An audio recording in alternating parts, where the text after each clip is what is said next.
September 1944, Western France, near the Loire River. A German general named Botho Henning Elster faces an impossible choice. He commands nearly 20,000 German troops cut off, undersupplied, hundreds of miles behind advancing American lines. They can't escape to Germany, they can't win, but they can still fight and die for nothing. Elster makes a decision that will save thousands of lives. He's going to surrender his entire force. But this isn't just any surrender. It's happening in George Patton's operational area. And how Patton chooses to handle this massive capitulation will send a message to every other surrounded German unit in France. The decision Patton makes reveals a side of the legendary general most people never knew existed. A commander who understood that sometimes respect accomplishes more than bullets. This is the story of the largest German surrender to U.S. forces in Western Europe, and why Patton's response mattered far beyond one general's fate. September 16, 1944. The situation for German forces in Western France had become catastrophic. After the Allied breakout from Normandy in August, Patton's Third Army raced east across France at speeds that shocked even American commanders. German defensive lines collapsed, supply routes were cut, entire regions were bypassed as American armor drove deep into French territory. General Botho Henning Elster commanded a mixed force of German regular army units and support troops in western France. These weren't elite combat divisions, they were occupation forces, garrison units, supply personnel. Men trained to hold territory, not to fight mobile warfare against American armored columns. And now they were completely cut off. The Loire River was at their backs. American forces controlled all the crossing points. Patton's tanks were between them and Germany. French resistance fighters were hunting isolated German units. Allied aircraft dominated the skies, making any large-scale movements suicidal. Elster faced three options, all of them grim. Option 1, try to fight their way east to reach German lines. This was militarily impossible. His troops weren't equipped for offensive operations. They'd be destroyed by American air power long before reaching safety. Option 2, disperse into the countryside and conduct guerrilla warfare. This would prolong the fighting but accomplish nothing strategically. His men would be hunted down one by American forces and French partisans seeking revenge for years of occupation. Option 3, surrender. For a German general in 1944, this was more complicated than it sounds. Hitler made surrender tantamount to treason. Officers who capitulated faced execution if they fell back into German hands. Their families could be punished under Nazi Germany's ruthless policies. But Elster was a professional soldier, not a Nazi fanatic. He understood military reality. His force had zero strategic value. Continuing to fight would kill thousands of men, German and American, for absolutely no purpose. The rational decision was clear. The question was, could he make it without dishonoring himself and condemning his men to mistreatment? Elster made contact with advancing U.S. forces through intermediaries. His message was straightforward. He commanded approximately 20,000 German troops who were willing to surrender, but he needed assurances about their treatment. This wasn't an unconditional surrender. Elster wanted guarantees that his men would be treated according to the Geneva Conventions, that the surrender would be conducted with military formality, that his soldiers wouldn't be handed over to French forces who had every reason to seek revenge against German occupation troops. The request reached commanders in Patton's Third Army. This was Patton's operational area. Any major surrender had to be approved by him. Patton's staff brought the proposal to him. Some officers argued they should demand unconditional surrender with no conditions. Why negotiate with a defeated enemy? Patton saw it differently. 20,000 German soldiers removing themselves from the war without firing a shot. That was an opportunity, not a problem. Every German who surrendered was one who didn't have to be killed. Every unit that capitulated was territory that didn't need to be fought over. Accepting Schloiter's terms cost nothing and gained everything. But there was a deeper strategic calculation in Patton's thinking. How you treat surrendering enemies influences whether other enemies choose to surrender. If German commanders knew capitulation meant humiliation, torture, or execution, they'd fight to the death.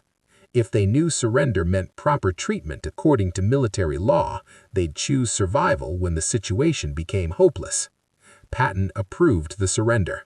He ordered his subordinates to handle it according to the laws of war. Treat the German soldiers as prisoners of war, entitled to protection under international conventions. No special favors, no degrading treatment, just proper professional handling of a legitimate military surrender. The message this would send to other surrounded German units across France was worth far more than whatever satisfaction might come from humiliating defeated enemies. September 16, 1944, near the Loire River. Nearly 20,000 German troops, an entire division plus supporting units, marched toward American lines in formation. They were disciplined, organized, moving as military units rather than a defeated mob. At the head, General Botho Henning Elster and his staff officers. U.S. Army units under Patton's 3rd Army Command accepted the formal surrender. The process was conducted according to military protocol. Elster formally announced the capitulation of his command. American officers accepted the surrender professionally. The German troops were disarmed, organized, and processed for transport to prisoner-of-war camps. Elster and his officers were treated as what they were, enemy combatants who had chosen honorable surrender over pointless bloodshed. This wasn't charity. It was adherence to the laws of war that governed how professional armies treated prisoners. But the distinction mattered enormously. American soldiers processing the prisoners treated them firmly but correctly. German soldiers who'd expected harsh treatment or summary execution instead found themselves being fed, given medical attention if needed, and processed through established POW procedures. The contrast with what they'd feared was stark, and word spread. Within days, other German units across France knew what had happened. A German general had surrendered 20,000 men to American forces, and everyone had been treated properly. No atrocities, no revenge, just professional military conduct. This was exactly what Patton had understood would happen. Patton never met Elster personally. He wasn't present at the surrender. He didn't give special treatment beyond what the Geneva Conventions required. But his decision to approve the surrender terms and ensure proper POW treatment had strategic consequences that extended far beyond September 1944. In the following months, German units across France surrendered in increasing numbers. Some were small, isolated garrisons. Others were battalion or regiment-sized forces that laid down their arms when they realized continued fighting was pointless. American intelligence officers noticed a pattern. German commanders specifically requested surrender to American forces. They had heard that Americans followed the laws of war and treated prisoners properly. Elster's surrender became the example. German officers mentioned it in surrender negotiations. Word had spread through Wehrmacht communication networks about the general who capitulated with 20,000 men, and everyone was treated correctly. This had concrete military value. Every German soldier who surrendered was one fewer enemy to fight. Every unit that capitulated was territory secured without battle. Every commander who chose surrender over fanatical resistance was American lives saved. The cumulative effect shortened the campaign in France and reduced casualties on both sides. Patton's pragmatic decision to treat surrendering enemies according to military law created conditions that encouraged more surrenders. It was strategic thinking operating at a level most commanders never considered. But there was something else in Patton's approach that reveals his character. Despite his aggressive reputation, Patton genuinely respected professional soldiers, even enemy ones. He despised Nazi ideology and had no mercy for SS units or hardcore party fanatics. But professional Wehrmacht officers who served according to military tradition, Patton saw them as fellow warriors who happened to wear different uniforms. When those professional soldiers made the rational decision to surrender rather than die for nothing, Patton believed they deserved to be treated according to the laws that governed honorable warfare. This wasn't sentiment, it was Patton's worldview. Wars were fought by soldiers following orders, and when those soldiers chose honorable surrender, they should be treated honorably.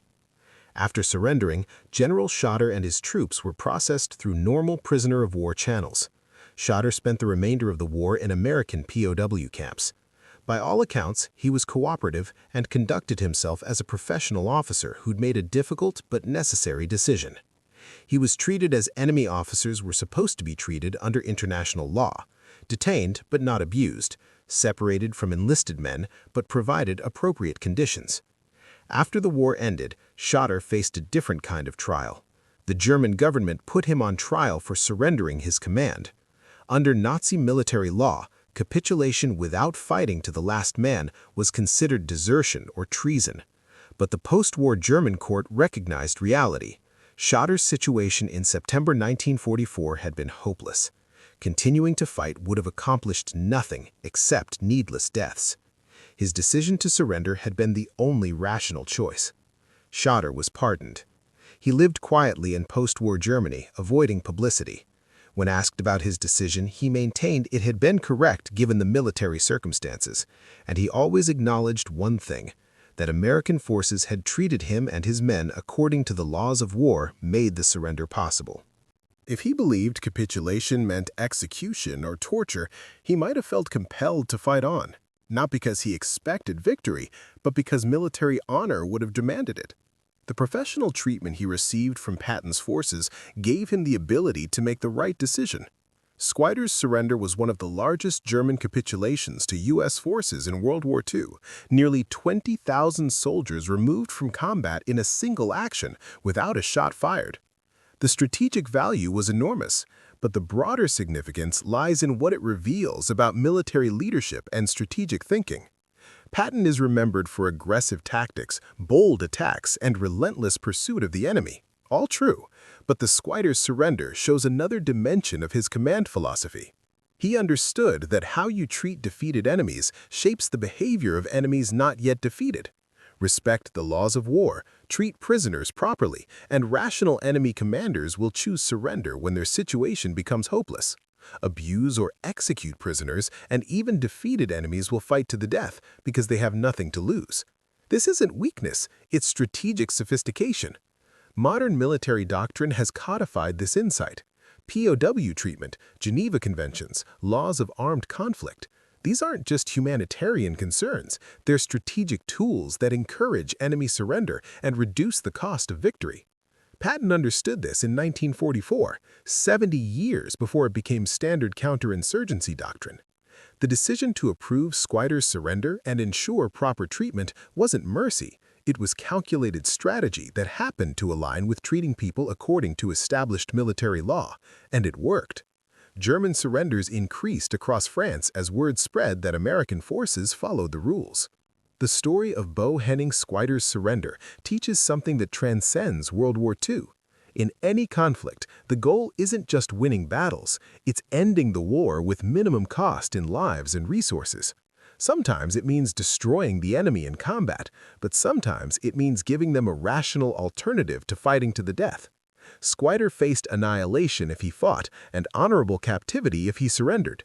The choice was obvious, but only because Patton ensured the honorable option actually existed. If American forces had a reputation for murdering prisoners or violating the laws of war, Schweiter might have chosen desperate resistance. His 20,000 troops would have fought. American soldiers would have died clearing them out, and weeks would have been wasted on battles that served no strategic purpose. Instead, Patton's adherence to military law created conditions where the rational choice was surrender. 20,000 enemies removed from the war without firing a shot, territory secured without casualties, resources saved for the push into Germany. That's strategic genius operating on a level most people never see. September 1944, General Botho Henning Elster surrendered nearly 20,000 German troops to U.S. forces advancing through France. George Patton, commanding the Third Army, approved the surrender and ordered his forces to handle it according to the laws of war. No special treatment, no favors beyond what international law required, just professional military conduct toward defeated enemies who chose an honorable surrender. The decision saved thousands of lives on both sides. It encouraged other German units to surrender when their situations became hopeless. It demonstrated that American forces followed the rules, even when fighting Nazi Germany. Schloiter survived the war, faced trial in Germany for surrendering, and was pardoned when courts recognized he'd made the only rational decision available. The 20,000 men he surrendered went home to their families instead of dying in pointless combat. And Patton's reputation, already legendary for aggressive warfare, gained another dimension. A commander sophisticated enough to understand that sometimes following the laws of war accomplishes more than breaking them. This story matters because it reveals a truth about warfare that many people miss. The most effective commanders aren't always the most ruthless. Sometimes they're the ones who understand that discipline, law, and professional conduct are weapons as powerful as tanks and artillery. Patton knew when to attack and when to accept surrender, when to destroy the enemy, and when to give them a rational path to capitulation. That's not weakness, that's military leadership at its highest level. If you found this compelling, hit subscribe. We explore the strategic decisions that changed World War II in ways most history books miss. Comment below. Do you think Patton's approach to POW treatment was strategic brilliance or just following basic military law? Thanks for watching.